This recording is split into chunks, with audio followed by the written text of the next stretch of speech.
ल सुरु गरौँ। आदित्यनाथको फोटो तपाईँ प्रदर्शन गर्ने अनि दोष चाहिँ हामीलाई दिने? कुनै एउटा पागलले लगेर कसैको फोटो राख्यो भने त्यसको जवाबदेही हामी हुने। नरिसाइकन भन्नुहोस्। तपाईँको घरमा आएर तपाईँ धेरै रिसाउनु भयो भने गल्ती धेरै रहेछ कि जस्तो लाग्छ, नरिसाइकन भन्नु।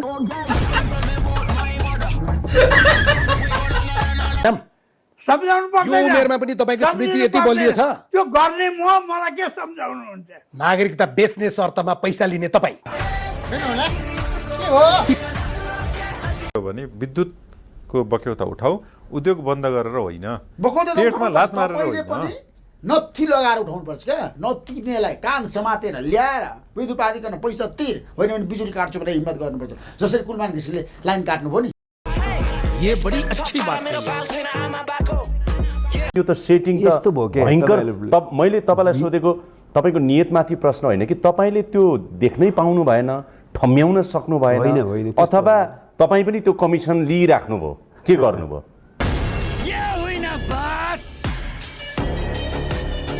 खै त जनताको आवाज सुन्ने? सिम्बोलिकली बुझ्नुभयो। उहाँले भनेको नयाँ आउँछन् भने कि व्यक्ति छोड्यो भने एबिसिडी त कोही जोकै आउँछ। नयाँ आउनुपर्छ र अग्रगामी सोच राख्ने, लोकतान्त्रिक सोच राख्ने, जनपक्षीय सोच राख्ने, स्वच्छ इमान्दारी छवि भएको मान्छे भनेको हो, त्यस्ता आउँछ। त्यो भने को हो भने के? अलिकति लाज हिन भन्ने त मान्छेमा हुनुपर्छ नि। किन तपाईँ बताउनु तर्कसँग ढङ्गले सोध्नुहोस् न। भन्नुहोस् ल, तपाईँले गरेको विकास फेरि त भन्नुहोस् न। तपाईँलाई भन्दैन ल, अनि? जनतालाई मैले बुक बाँडेको छु सबै। बाह्र छ जनताले सात वर्षमा। पाएको छ, पाएको छ। किन छैन? भनिसक्यो जनताले पाएको छैन, तपाईँले भनेर हुन्छ? म्युजिक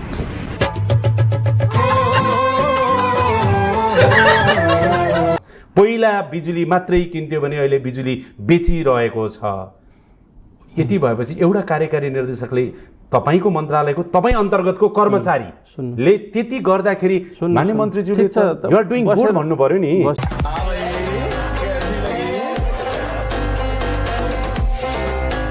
उहाँले भन्नुभयो यो आन्दोलन चर्काऊ, तिमीहरू मिलेर जाऊ। उहाँले केही भन्नु भएन। उहाँ आन्दोलनको त कुरै भएन। के भन्नुभयो त? खुरु खुरु खानुभयो, तपाईँहरूलाई खुवाउनु भयो, हामी अनि हात खायौँ, चेखेर उहाँले हिँड्नुभयो। पनि गणतन्त्रवादीहरू एउटा काम गरिदिनु, संविधानमा तपाईँले लेख्नु भएकै छ जनमत सङ्ग्रह। एकचोटि जनमत सङ्ग्रह गरिदिएर जनताले नै उहाँहरूलाई तपाईँहरू त्याज्य हो भन्ने पुष्टि गरिदिए पछाडि, अर्थात् अनुमोदित हुन सक्नु भएन भन्ने कुरा पुष्टि गरिदिए पछाडि त उहाँले ट्याउ ट्याउ गर्न पाउनु भएन नि त।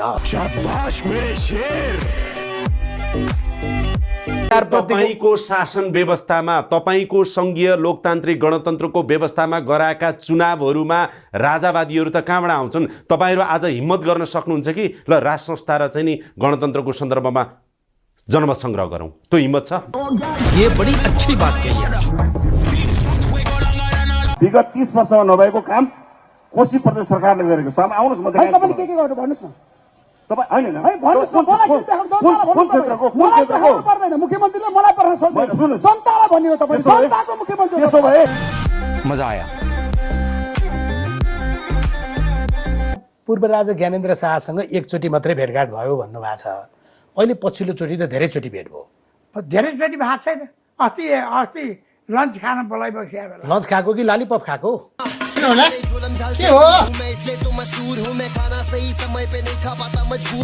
दुईचोटि गराउनु भयो। संविधान सभा तपाईँकै पालामा सकिया हो पहिलो।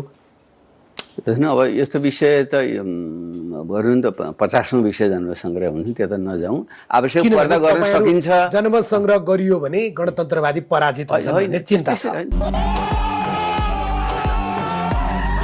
यदि त्यस्तो दुर्घटना हुने नै स्थिति आयो भने प्रचण्ड र माओवादीको झन् ठुलो खोज जनताले गर्नेछ, झन् ठुलो आवश्यकता बोध हुनेछ र विशाल आन्दोलन फेरि हुन्छ। होइन, अब जङ्गल पस्न त सकिँदैन।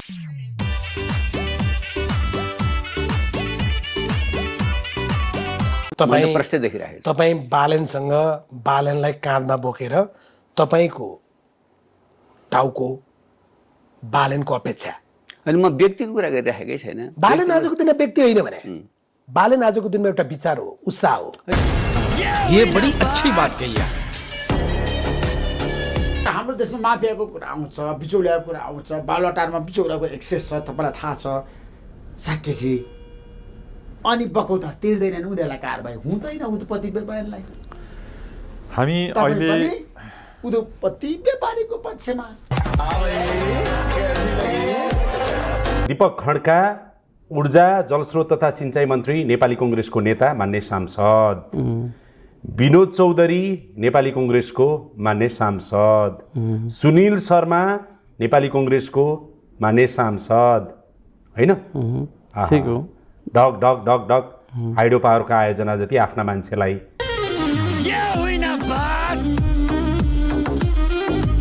नागरिकता बेच्ने शर्त नागरिकता बेच्ने शर्तमा, सर्पको छालाको तस्करी गर्न दिने शर्तमा पैसा लिने तपाईँ, जलवा है हमारा। उहाँहरू के गर्नुहुन्छ? आफ्ना जति भ्रष्टाचारी जोगाउनु पर्यो, होइन त? आफ्ना जति भ्रष्टाचारी जोगाउनु पर्यो, आफ्नालाई काण्ड लागेको छ भने जोगाउनु पर्यो, आफ्नालाई जोगाउँदा अलिअलि लेनदेन गर्नुपर्छ भने त्यो पनि गर्नु पर्यो। आफ्नो मान्छे भए धरोटीमा छोड्नु पर्यो, अर्को मान्छे भए लहर थुन्नु पर्यो। यसो हो नि त भइरहेको त। ये बड़ी अच्छी बात कही आप। मन्त्रीहरू किन काण्डै काण्डमा मुछिएका के? कोही जेलतिर छन्, कोही हिरासतमुक्त भए, कोही धरौटीमा छन्, कसैलाई काण्ड लागेको छ। यी तपाईँहरू संसदै अवरुद्ध गरिराख्नु भएको छ। मैले भनेको रमेश लेखकदेखि रवि लामिछानेदेखि बालकृष्ण खाँडदेखि हुँदै हुँदै यो पछिल्ला चरणका गृहमन्त्रीहरूको फेरिस्त हेऱ्यो भने यो बारेमा म के भन्छु भने गृहमन्त्री किन यति धेरै बदनाम भएको के?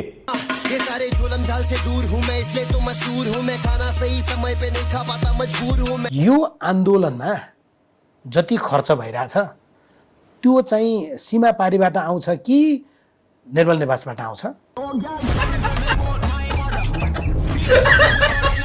संहिता कार्यान्वयन कुनै पनि मुलुकमा भएको छैन। हाम्रोमा 7 वर्ष हुँदैछ, हुन्छ बिस्तारो हुँदैछ। संहिता भनेको त माइखाई भाडो हो तपाईहरु, होइन तपाईले लगाउने गाडी चढ्ने अनि तपाई निवासमा बस्छ। अरे बाप रे, ये तो धोती खोल रहा है। त्यो 10% पैसा त्यो त राज्य कोषमा आउने भने हो, तपाईँले व्यक्तिगत लिने भने होइन नि त, होइन?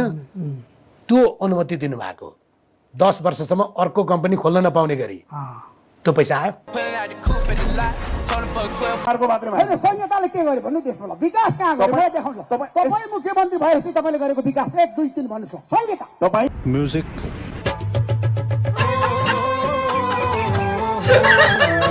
नेपाली जनतालाई, नेपाली जनताका छोराछोरीलाई तिमी टुरिस्ट भिसा लगाएर दुबई जाऊ, कतार जाऊ या मलेसिया जाऊ, त्यहाँबाट अर्को कुनै साउले तिमीलाई बाख्रा किने जस्तो किनेर लगेर घरमा कामदार राख्छ र तिमी त्यहाँबाट पैसा पठाऊ, त्यो पैसाले हामी पजेरो चढ्छौँ र त्यसरी पठाउनेलाई हामी सुरक्षा गर्छौँ।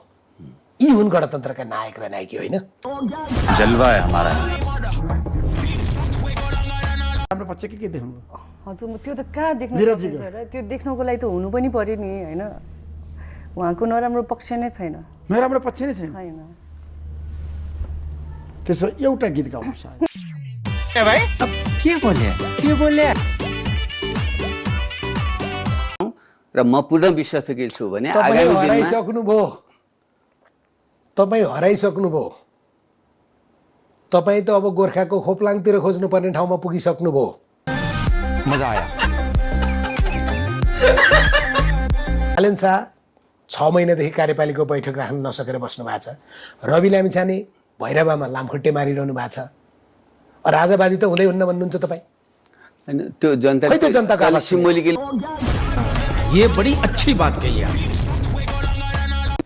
अहिले तपाईँको कोही गर्लफ्रेन्ड छैन? छैन। ढाँट्नु भयो तपाईँले? होइन, डाँटेको होइन, म सत्य बोल। तपाईँ गर्लफ्रेन्ड लिएर हिँड्नुहुन्छ त फेरि? कता? कफी सपमा देखाए हुन्छ कहिले काहीँ। राजा चाहिन्छ भन्न पाइन्छ, संविधानले दिएको छ। जनता उर्ले भने संविधानले भने त कसो के लाग्छ भने 62-63 को आन्दोलन 47 सालको संविधान मानेर भएको होइन। म्यूजिक।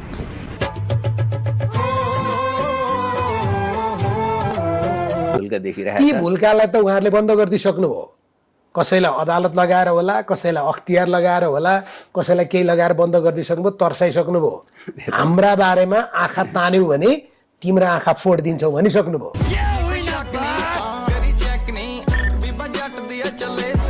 राज संस्था आयो भने त तपाईँको राजनीतिक करियरै सकियो, तपाईँको एजेन्डा नै सकियो।